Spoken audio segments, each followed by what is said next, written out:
The passage begins in 2015. Two scientists who are also friends, Dr. Tim and Dr. Jonas, traveled to Bolivia on a mission commissioned by the Department of Defense. They were assigned to investigate a man who could survive to be 250 years old. This mission is considered noble because it aims to study more deeply and carry out experiments on a panacea that can free humans from deadly diseases such as AIDS, SARS, and other dangerous viruses. However, noble intentions do not necessarily go according to plan. Guided by a local guide, Dr. Tim and Dr. Jonas are taken into a mysterious cave. In the cave, there is a human who looks like a monster. Local guides told Dr. Tim and Dr. Jonas waited at the mouth of the cave while he served blood to the scary-looking human. I don't know what stupidity. Dr. Tim ignored the instructions from the local guide.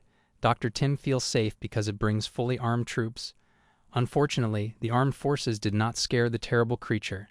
Dr. Tim was immediately attacked by the beast, which sank its fangs into the scientist's neck. Armed troops tried to stop him with bullets but failed. Clark then took over the attack and managed to overcome the creature. After that frightening incident, Dr. Tim was taken to hospital. Miraculously, the wound on Dr. Tim healed without a trace at all, leaving only a red bruise like a minor incident. Suddenly, without realizing it, Dr. Tim breaks loose on his own, and he reveals that he can change the world. In other words, the experiment was a success. 3 years later, Agent Brad visits a state prison to offer amnesty to a death row inmate named Anthony Carter. The amnesty in question is not a reduction in prison terms, but instead makes Anthony a guinea pig for a government project called the Noah Project. After Brad lobbied, Anthony was finally brought to headquarters.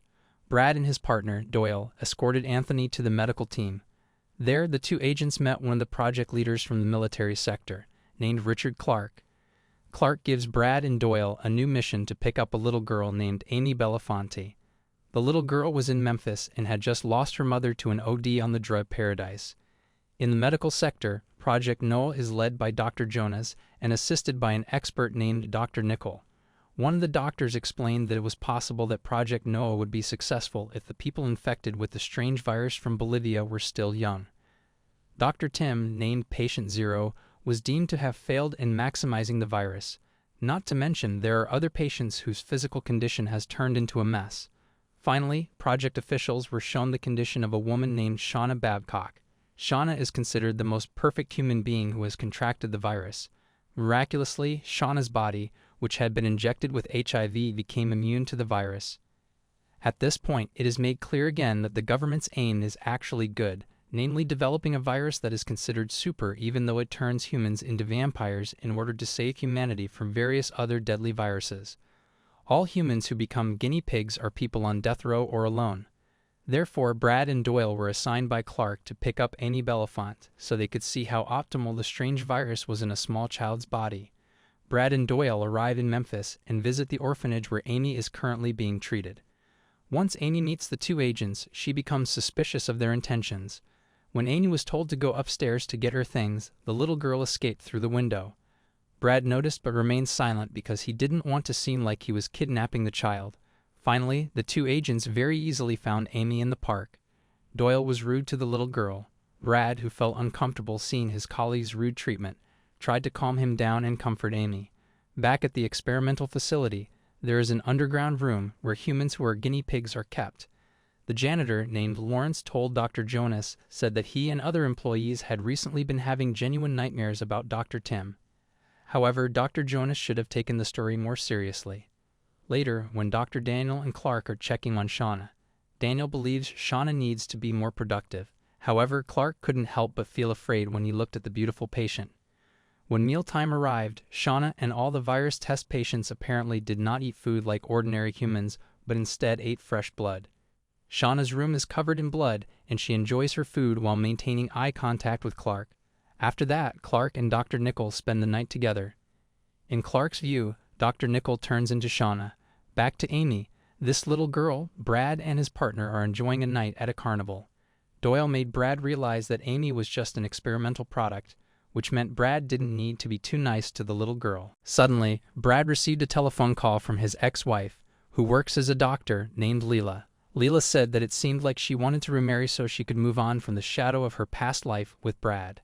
However, before she carried out her intention, Leela asked Brad if he wanted to reconcile with her. Brad found it challenging to get back together with Leela. The burden of the thought of their daughter's death made it seem like the man who had served in special forces was still etched in his mind. Brad ended telephone communication with Leela, and Brad's conversation with Leela made the stocky man about what he was going to do. When the three of them were about to leave the carnival, Doyle left Amy for a moment to go to the toilet. Then suddenly, Brad followed his partner and immediately issued a special forces-style move at Doyle. After that, Brad went straight to Amy and said that Doyle would not come with them. Brad then took Amy to a lake. He told the little girl to say goodbye to her mother so that Amy would feel more relieved and sincere. The news that Brad had run away and changed course had apparently reached Clark's ears. Clark and Brad are actually close friends. They are both former trained troops. Clark also led the search for Brad. Meanwhile, Anthony is examined by Dr. Tim. Initially looked like humans, but soon transformed into vampire forms. Dr. Tim told Anthony that things would get worse. However, Dr. Tim will always be there to help Anthony go from bad to excellent. Then Anthony woke up, and again, it was just a dream. Back in the escape scene, Brad takes Amy. The man stopped at a gas station and saw his face on the television news. Brad is officially declared a fugitive. Brad uses a payphone to call Leela and talk about Clark's actions. It turns out unexpectedly, Clark is at Leela's place. Brad's ex-wife immediately pretended to receive a call from a patient, not from her ex-husband. After hanging up the phone, Leela admitted that she had not received any news about Brad. Clark left there and continued his search. In the middle of his escape, Brad saw the sheriff and he decided to turn himself in the hope that the Project Noah case would be forcibly dismissed. In the end, Brad and Amy were at the police station with Brad handcuffed. Brad saw the sheriff receive a call, apparently from the department, and sure enough, the police station was surrounded by Clark and his squad. Gunfire broke out fiercely between Clark and Brad. With his combat skills, Brad managed to escape from Clark's siege. Brad took a police car and fled the scene, but he received a gunshot wound to the stomach. While running away with Amy, Brad says everything will be fine. Chasing action cannot be avoided. Brad confidently broke through the traffic light by turning on the siren of the police car he was driving. Fatally, when Clark's squad car carried out the same action, their car crashed at a red light intersection. In order to avoid being tracked easily, Brad left the police car somewhere. Immediately, Brad got inspired when he saw a school bus. Undercover action was carried out. A father who took his child to school, Brad asked the teacher to let his child ride on the bus. Amy got into the bus, chose the back seat, and opened the back door so Brad could get in. They sat side by side. One of the students on the bus tries to take a photo of Brad and Amy. Suddenly, Brad grabbed the boy's cell phone and said, "You are not allowed to use your cell phone on the bus." Sometime later, Brad and Amy leave in another stolen car. However, Brad was unable to hold back his body, which was already weak due to the loss of too much blood. The stocky man pulled over and fainted. As Clark interrogates all the kids from the school bus and sends his men to look for the stolen car, one of his agents starts tapping Leela's phone. Meanwhile, Amy, who panicked and didn't know where to go for help, used Brad's phone and called the last call on his cell phone, namely Leela. As an experienced doctor, Leela guides Amy on how to check Brad's vital signs. After making sure the bleeding had dried or stopped, Amy pinched Brad to wake him up and handed him the phone. When Brad realized what was happening, he got angry and threw his phone away because, as an agent, Brad knew that Clark could trace the call. At Project Noah headquarters, Dr. Jonas gave Anthony an injection with serum and a chip in his neck to monitor the body's reactions and also track his location if the bald man tried to run away. Anthony wondered if Dr. Jonas once thought that he would experiment on humans, and then Dr. Jonas answered unclearly. Dr. Jonas is a liar. Suddenly, Dr. Jonas is thrown into the past when his wife Elizabeth has Alzheimer's. He and Dr. Tim go through the Bolivian jungle to get magic medicine. This story is the origin and one of Dr. Tim and Dr. Jonas going to Bolivia to meet and retrieve the virus from a 250-year-old human vampire who was there to Dr. Tim became the first victim and patient in Project Noah. Returning to Amy and Brad, they arrived in a forest and crossed it. Then they found a charming old house complete with high security. A big sturdy woman named Lacey came out with a gun in her hand. Brad and Amy raised both their hands, ready to surrender. However, an accidental reunion occurred between Brad and Lacey, two old friends who were both trained and respected military troops in the unit. Brad said that he needed help to find a temporary hiding place. Lacey, who is used to living alone and without problems because she is retired, is initially hesitant to help her friend. However, she eventually agreed because that's what friends are for. Meanwhile, Clark found Brad's broken cell phone and went straight to where his friend had gone. Clark seriously told his men, "If you meet Brad, shoot him dead." Back at Project Noah headquarters, Dr. Jonas and Dr. Nickel monitor the progress of the virus that is injected into Anthony's body. The virus begins to show a positive reaction. Anthony's old injury suddenly healed completely. This indicates that the vampire virus reaction works more optimally than other patients. Dr. Jonas remembered the past again. The greatness of the virus is what makes Dr. Tim so obsessed that they agreed to collaborate with the Department of Defense as the main financier of the experiment that ended in disaster. That's right, the Department of Defense, as the primary and only investor in Project Noah, has a mission behind the mission, which will soon be revealed. As Amy and Lacey start to bond, Brad hears the sound of alarm sirens. The man who is an expert in martial arts with weapons and bare hands is alert.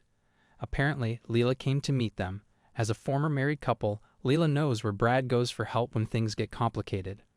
While eating dinner together, Lacey gave Brad a solution. She advised Brad to go, and she had prepared a boat and passport to send Brad and Amy to Canada. Lacey realizes that she will be at risk because she is involved in Brad and Amy's escape. As a protection option, Lacey plans to make Project Noah viral. She requested all data on prisoners who were victims or patients in the project. Of course, as a doctor, Leela treated her ex-husband's wounds.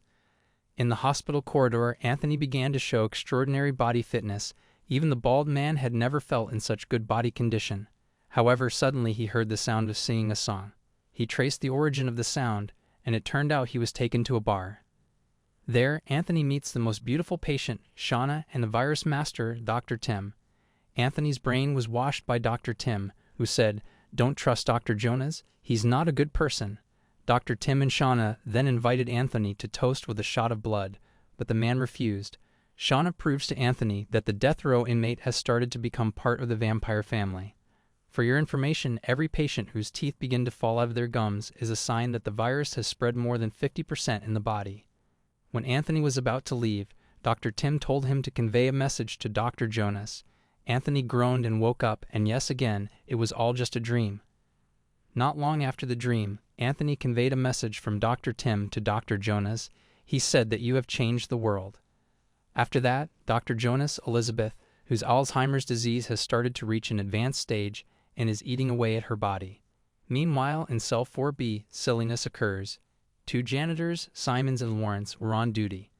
Simons tries to play with fire by distracting Shauna, who is behind bars. Lawrence seemed to disagree with his friend's attitude.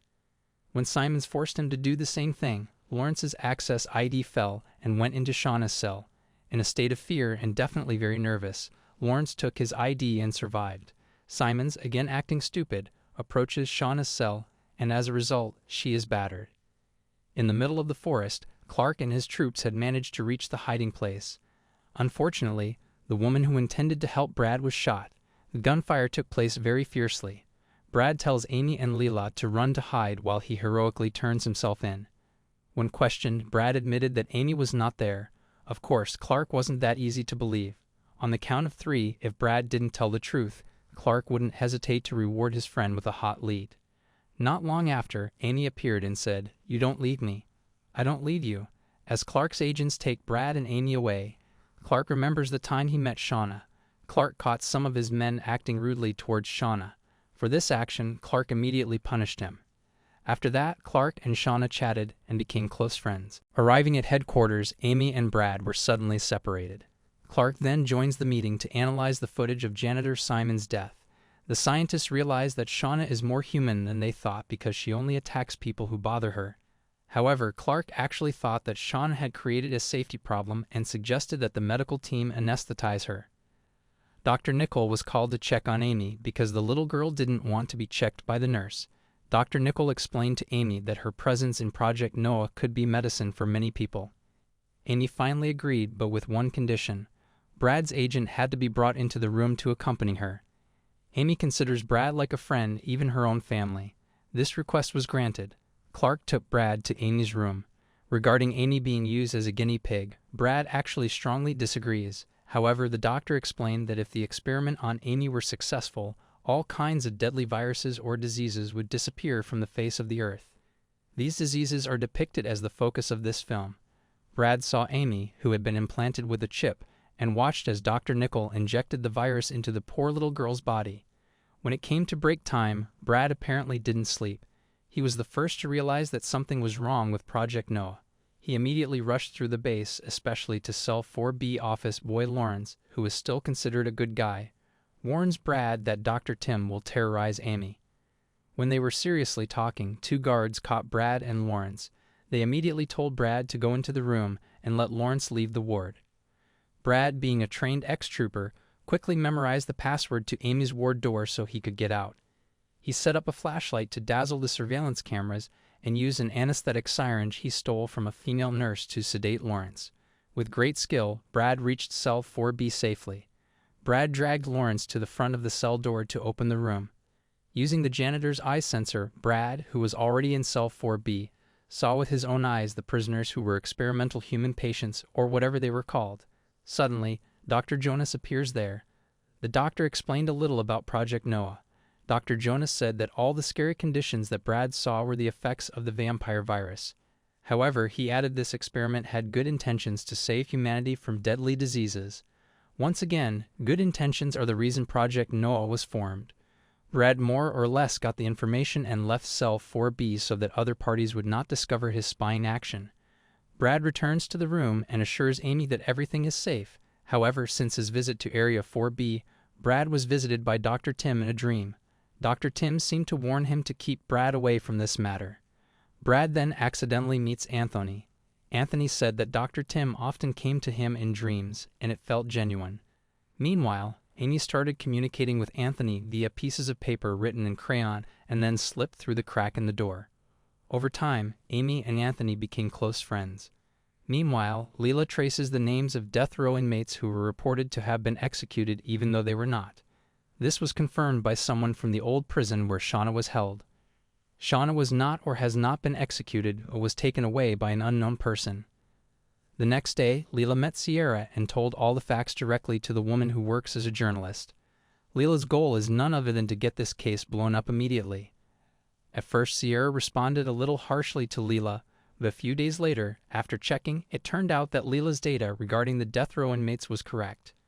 Moving for a moment to Project Noah Base Camp, Dr. Jonas, one of the project leaders, noticed strange behavior from two of his patients, namely Dr. Tim and Shauna, who don't want to eat or eat blood at all. Apparently, Dr. Tim and Shauna have promised to carry out this action of not eating. So in the real world, all patients in cells cannot communicate like normal humans. Instead, these vampires speak telepathically, as if presenting a visual in an illusion or fantasy. Amazingly, telepathy can also penetrate the minds of people who have not been infected with the virus. The story, going back in time, tells a little about Shauna. This beautiful woman has a dark story. She was a victim of violence from Hef's stepfather. Her stepfather abused her as a child. Worse yet, her biological mother knew about this brutal incident and still thought her husband was a good man. Shauna's unstoppable emotions made her plunge a kitchen knife into her mother's stomach and also into her stepfather's body until he died. As a result, Shauna received the death penalty from the local government. Clark seems to be haunted by guilt when he sees Shauna's condition. This beautiful woman was Clark's recruit into Project Noah. Clark is uncomfortable with all the memories about Shauna that keep echoing in his head. Clark decided to finish off Shauna by shining light on her, as vampires in general are afraid of light. However, after Shauna groaned in pain and almost died, Clark, who couldn't bear to see her suffer, finally stopped the action spontaneously. The next day, Anthony groans and wakes up from a nightmare related to his dead ex-girlfriend. Amy hears Anthony's voice and tells Brad. Brad, who really cared about Amy, immediately asked the doctor for permission not to keep the little girl locked up in her room in order to maintain her mental health. Dr. Nickel agreed to the request and allowed Amy to enjoy time in the building's yard while still accompanied by Brad. Amy was very enthusiastic and made a drawing of a treehouse, which the officers then realized. They worked together to build the treehouse. Brad used this facility to monitor the building area because he was preparing to escape from that place. Meanwhile, Shauna, who was present in Clark's mind, warned the handsome man to be careful with one of his subordinates named Paulson. Paulson began to realize that something was wrong with Project Noah and intended to leave the place by force. If Paulson resigned on good terms, of course it would not be permitted. Paulson began spreading terror using his long-barreled rifle.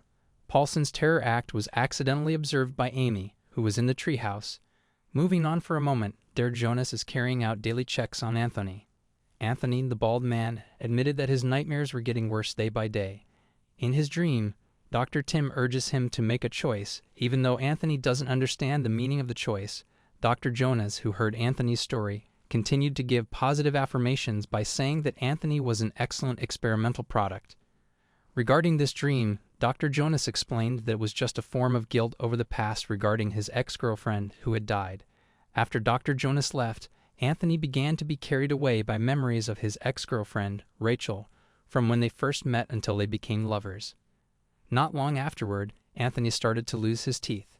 As previously explained, every patient who has entered the tooth loss phase indicates that the time is near. Moving on for a moment to efforts to spread the word about Project Noah, Leela, Lacey, and Sierra planned to broadcast the news on national TV at 5:00 p.m. However, this plan failed miserably because Sierra died.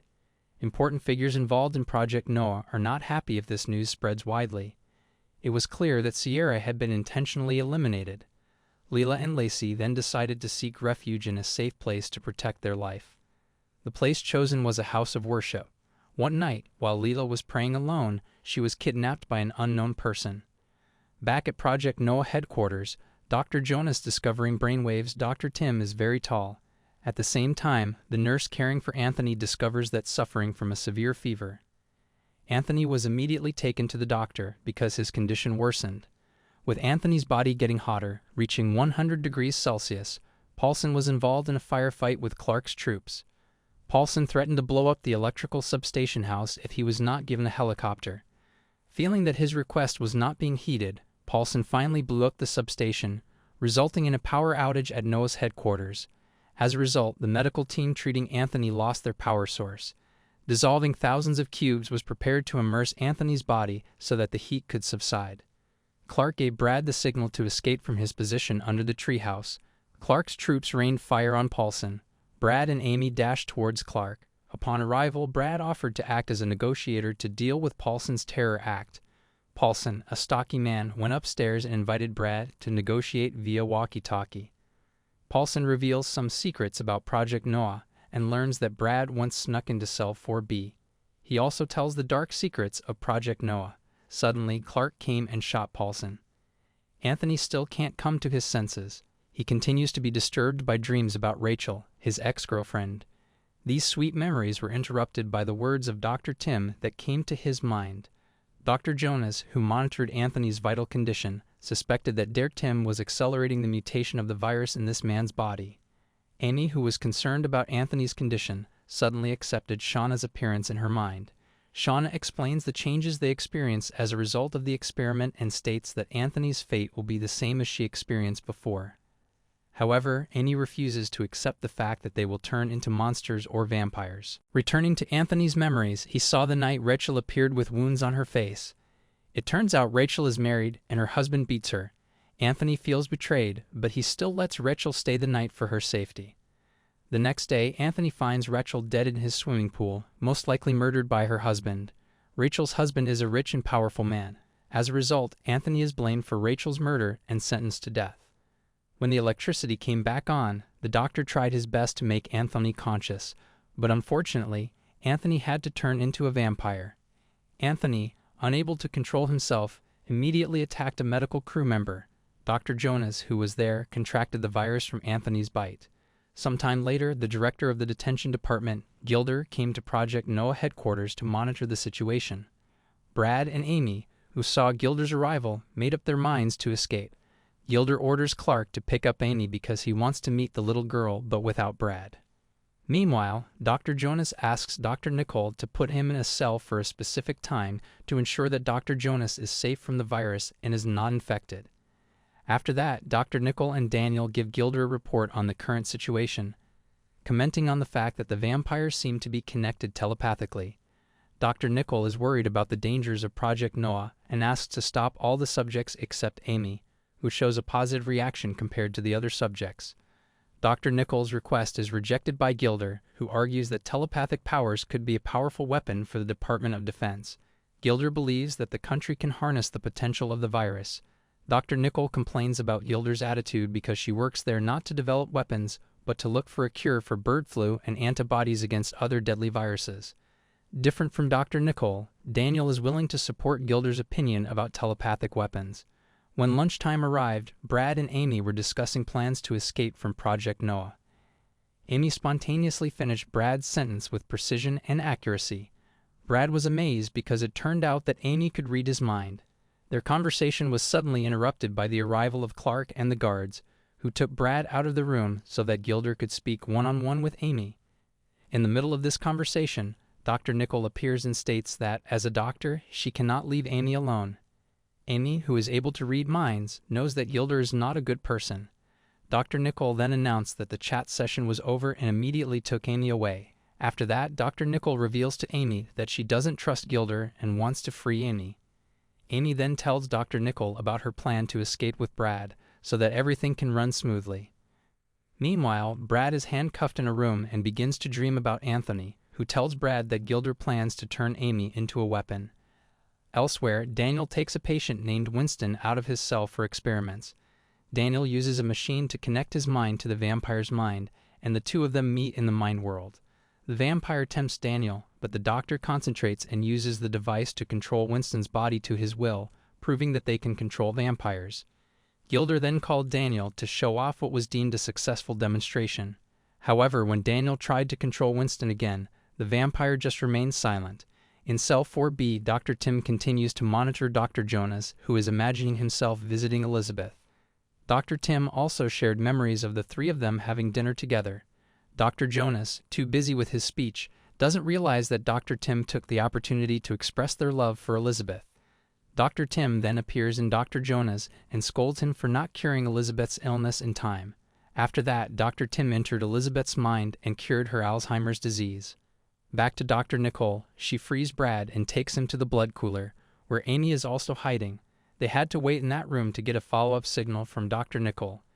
Due to Amy's growing powers, she does not feel cold in the room and claims to hear many voices.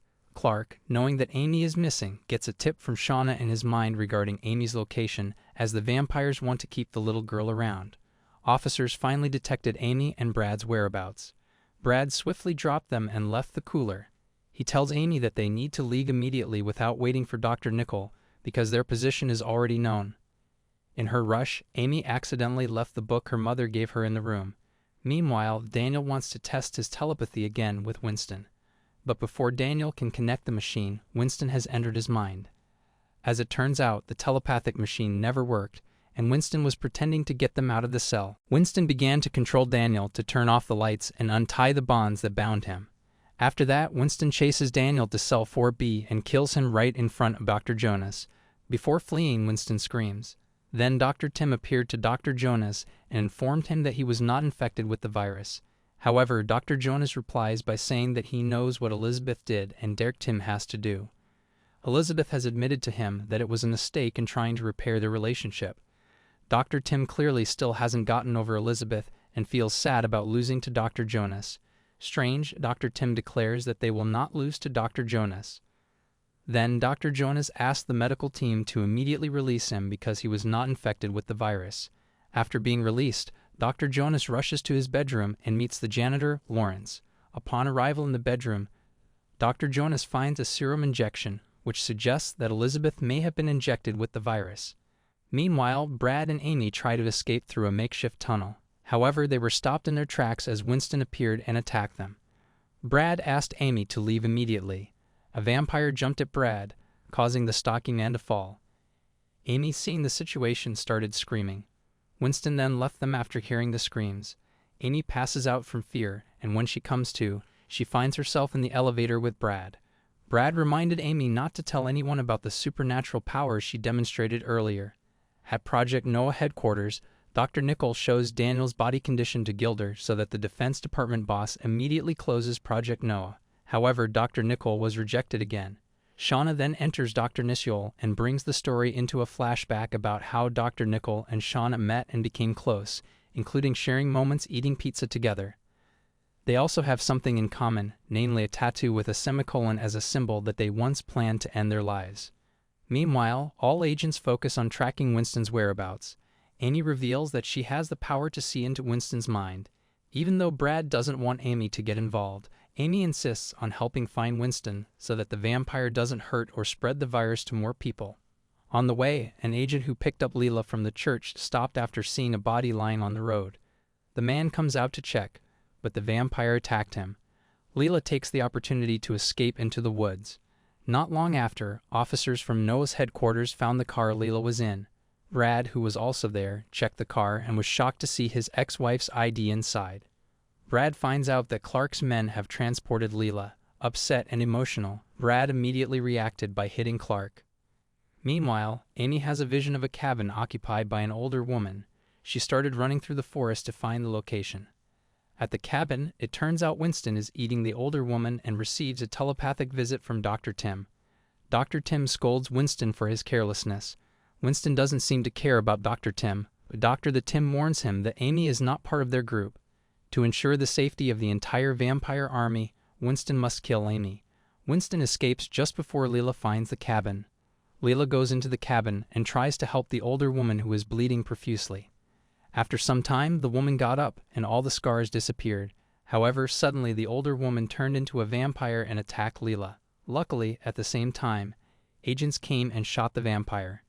In the morning, Brad saves his ex-wife.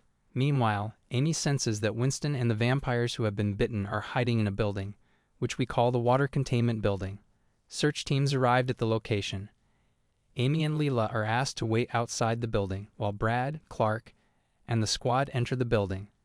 Inside the building, the team finds many workers who have been bitten and turned into vampires. Several vampires were killed, but a number of officers were also bitten. Winston runs out and bites a guard while sunlight begins to burn his body. Amy, knowing that Winston wants her, runs away to make Winston chase her. Amy hides in an abandoned building. When Winston catches up with her, Amy screams and knocks some furniture over the vampire. Winston persists and continues to chase Amy. Luckily, Brad suddenly appeared and shot Winston down. After opening the door to let in sunlight, Winston finally dies, and all the workers who turn into vampires also die suddenly. In this moment of searching for Winston, Amy was actually annoyed with Brad because the man was reluctant to look for the book left by her mother. Actually, it wasn't that Brad didn't want to, but that the situation was critical. Brad promised to find the book after this incident. Gilder then appears and asks Amy to come with him while Brad is knocked unconscious. At headquarters, Dr. Jonas celebrates Elizabeth's sudden recovery from Alzheimer's. Dr. Jonas then explains everything that happened at Project Noah to Elizabeth.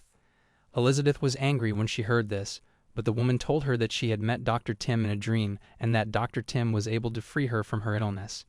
It turns out that the brain of Lawrence, the janitor, has been influenced by Dr. Tim to sneak into Elizabeth's room and inject the virus into Dr. Jonas's wife. Dr. Jonas tells this to Dr. Nicole, who saw from the surveillance camera Lawrence's actions and Amy's screams at Winston. Dr. Nicole begins to assume that Amy might be more potent than Dr. Tim and that Amy's blood might be able to defeat Dr. Tim. So far, Amy is the only human infected who has not been deformed. Meanwhile, Dr. Nicole tries to realize her assumption, and Shauna appears in her mind to reprimand Dr. Nicole because of the false promises she has made. Shauna also reminds Dr. Nicole about all the people she has killed as a result of the experiments. When Dr. Nicole wakes up, Dr. Jonas meets him and tells him about his telepathic experience and Elizabeth's dream of meeting Dr. Tim. Dr. Jonas and Dr. Nicole agree that it is time to get rid of all the vampires. Dr. Jonas goes to cell 4B and turns on the UV lamp to burn all the vampires. However, it turns out that all vampires are connected because their primary virus comes from the same person, namely Dr. Tim. When the UV light is turned on, all the vampires suffer, including Elizabeth and Amy. Because Amy, Project Noah's favorite child, also felt the impact as if it were burning in her body, the extermination of vampires in cell 4B was stopped automatically. Moments later, Gilder and Dr. Nicole speak with the Minister of Defense. Dr. Nicole still wants to shut down the project, but instead, Gilder explains all the powers of the virus that have been discovered so far. The minister finally allowed them to proceed with the project. Afterward, Gilder met a man named Martinez, who had the initial idea of using vampires as weapons. Gilder is grateful for his guidance, and Martinez helps further by giving him a list of Project Noah employees who need to be replaced with new, trustworthy people. Brad dreams of happy memories with his late daughter. However, when he woke up, he found himself and Leela trapped in the trunk of a car. They used cables from inside the trunk to loosen their hand ties. After success, while waiting for the car to arrive at its destination and the trunk to be opened, Brad and Leela talked about their late daughter. They reminisce about the time Leela forgot to buy the markers their daughter needed, so Brad stopped by a convenience store where a robber was secretly inside. Brad tried to negotiate with the robber to calm down, but his daughter came in to give him the wallet, and the robber shot Brad's daughter. Clark begins to realize that Project Noah is not going well. He also discovered that Brad never made it to headquarters. Clark asked Amy to look around and find her best friend's position. Amy said she didn't get any idea. Clark promises to find Brad soon. Later, Anthony enters Amy's mind and shows her the position where her favorite book is while playing on her emotions, similar to the way Dr. Tim played with Anthony's emotions to turn him into a vampire. Amy, while crying, expresses her guilt over her mother's death because of their fight. Amy told her mother that she hated her, which probably caused her stress to the point of death. Amy wakes up in her room. Gilder visits her, so Amy asked about Brad. Gilder tries to say that Brad chose to leave, but Amy doesn't believe him. Meanwhile, the car finally stops, and two agents take Brad and Leela out of the trunk. Brad and Leela pretend to be still handcuffed. When the opportunity arises, Brad fights the agents and pushes one of them over a cliff. The gun the agent was pushing was stolen and used to shoot another agent. Brad finally got a long gun and a walkie-talkie. He and Leela went through the forest to find a way out. During the trip, Brad expresses regret about their daughter. He explains that Clark once gave him the identity of the robber who killed their daughter. One night, Brad accidentally followed the robber and shot him. Out of fear and regret for his actions, Clark came to save Brad from prison by destroying all the evidence for a fee. Brad had to join Project Noah, which was the reason why he initially worked on the project. The cause of Leela and Brad's separation was actually Brad's regret that he couldn't save their daughter in this tragedy. Brad's emotions and psychology were disturbed until he decided to leave Leela. A few moments later, one of the agents who was thought to have fallen from the cliff turned out to be still alive. The agent pointed a gun at Brad. Suddenly, Clark appears and declares that he is now on Brad's side. Clark immediately took Brad back to headquarters to save Amy. At Project Noah, Anthony revisits Amy to apologize for making her cry. However, she insisted that Amy needed to explore her grief and accept that her mother did not blame her for anything. Anthony also warns Amy not to trust Dr. Tim. Elizabeth is having a hard time because Dr. Tim keeps visiting her, and she needs clarification about whether to choose between Dr. Tim or Dr. Jonas. As Gilder begins to tighten security throughout the facility, Dr. Nickel tells Dr. Jonas that the medicine concocted using Amy's blood isn't ready yet. Meanwhile, Dr. Tim pressures Elizabeth to make a choice, and Elizabeth chooses her husband. She asks Dr. Jonas to put her to sleep before he turns into a monster. Dr. Jonas refuses, holding his wife's dying body. Meanwhile, Amy practices using her powers and creates illusions about her home and her mother. In the illusion, her mother hugged her and assured her that her daughter was innocent. Her mother gave Amy a box of matches and said that her child was a light in the darkness. Suddenly, there was a knock on the door, and it turned out Dr. Tim was present there. At that moment, Brad and Leela arrived at Noah's base, but they couldn't wake Amy because Dr. Tim now appears in her dreams. Dr. Tim tries to convince Amy to accept the change. Amy's body is taken to the emergency room, and Gilder forbids Dr. Nicole to go with him. After a brief meeting with Martinez, Gilder gathered most of the staff and informed them that the project was complete so they could go home after throwing a farewell party at headquarters. Dr. Nicole and Clark agree that they need to save Amy. However, Dr. Nicole has been transformed, and they don't have access to the laboratory anymore. A few moments later, Amy manages to chase Dr. Tim, breaks out of her thoughts, and wakes up tied to a bed in a cell 4B, where all the other vampires stare at him. Meanwhile, Gilder is ambushed by Brad, Clark, Dr. Nicole, and Leela. They all force Gilder to activate the elevator and take them to the laboratory. Clark stays behind to guard the door and checks his tablet, finding that Lawrence still needs to be fired. Clark asked his men to see Lawrence's current position. Then Clark starts thinking about Shauna, when he catches the beautiful vampire escaping from the base. Shauna admits to being scared by nightmares about Dr. Tim and runs from the treatment room to calm her mind. Hearing this story, Clark took Shauna to a restaurant where they talked about their childhood and parents who were considered not good. Shauna asks Clark to run away with her. Suddenly, many agents come to take Shauna back to headquarters, making Shauna feel betrayed by Clark. Back to real life, when Brad and his friends managed to get into the base, they disarmed the guards by threatening Gilder. Leela and Dr. Nickel started remixing vaccines.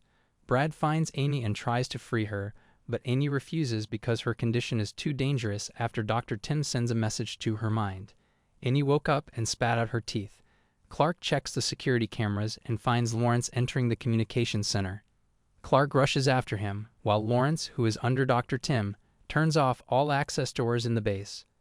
The condition is getting worse. Shauna continues to tease Clark through thoughts. Making an increasingly emotional Clark asks Gilder to give him all new access. However, Gilder explained that he did not have that access. Gilder said that the Department of Defense sent Martinez as an advisor, and Martinez was the only one with the full access codes. Clark then chased Martinez to various locations but failed to succeed. When asking the guard, Clark got the surprising answer that Martinez never existed. It turns out that Martinez is a vampire who has been in Cell 4B and has been influencing the minds of Gilder and other high-ranking finance department officials. Moments later, Leela injects Amy with a new serum, hoping to at least slow down the process of Amy's transformation into a vampire. Clark meets with Brad, and they agree to spray a special gas into the vampire cells to take them down. Clark gives Brad ID access before they begin the evacuation of Project No's headquarters. The whole team works well together. Shauna appears in Clark's mind, asking for help and explaining that she wasn't the monster she is now. Meanwhile, an injured Lawrence attempts to free himself from his bonds and makes his way to the laboratory, where he finds Dr. Nicole, who is completing an antiviral drug experiment. Lawrence locks up Dr. Nicole in the lab, knocks out Leela, and then finds Gilder tied up and steals his badge. Dr. Tim enters Amy's mind again, giving her the gift of a bicycle and showing her the tunnel entrance that Amy must go through to become stronger, namely turning into a vampire. Amy started driving excitedly and entered the tunnel. However, she remembered Brad's motivational speech and a lighter as a gift from her mother. Amy felt comfortable with Brad and her mother's advice, and her intentions changed drastically. Amy decides to exit the tunnel, ignoring Dr. Tim. Lawrence opened all the vampire cages using Gilder's badge. Brad quickly grabbed Amy and Gilder, ran down the corridor, and closed the door before the vampires could catch them. When Amy turned around, her eyes had already turned yellow. Amy gets a visual and story about the past, where Dr. Tim and Dr. Jonas are in Bolivia. It is said that Dr. Jonas has a chance to stop the virus by killing Dr. Tim. However, because Dr. Tim is his best friend, Dr. Jonas chooses to take him to America and try to create a healing vaccine. At that time, Derrickson was aware and did not mind if he was eliminated. Once the vision is complete, Amy controls the transformation and undoes the change to her yellow eyes. Then, she flees with Brad and Gilder. Clark wants to help, but Lawrence has blocked all the entrances. Brad meets Leela and sees a medic and 3 tied-up soldiers. Brad asks Leela to immediately free those tied up while he informs Clark and Dr. Jonas about the situation at the location.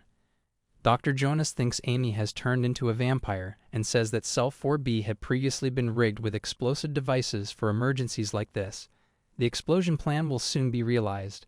Clark asked to postpone the explosion until Brad and his friends manage to get out of there. When Brad and his colleagues try to free Dr. Nicole, Amy is communicating telepathically with Dr. Tim, who is angry that Amy won't join him. Firmly, Amy told Dr. Tim to go. The conditions in Area 4B were agitated. All the vampires looked hungry and wanted to attack Brad and his friends. From banging on the door, the vampires suddenly became quiet. Suddenly, Amy looked up and realized that the vampires were starting to have a brilliant idea. They went along the upper corridor to attack Brad and his friends. A chase ensues, with the vampire jumping and attacking the humans. Shots were fired to destroy the vampires. In this tense situation, Anthony managed to bite Leela. Brad sends Leela, Gilder, and Amy to safety while the vampires managed to break down the door and chase after Brad. Brad didn't get in the elevator because he wanted to save Dr. Nicole along with an antiviral vaccine that had been successfully prepared by a doctor, who is also a former Special Forces officer. Brad saw Lawrence lying on the floor from a vampire bite, but he ignored him.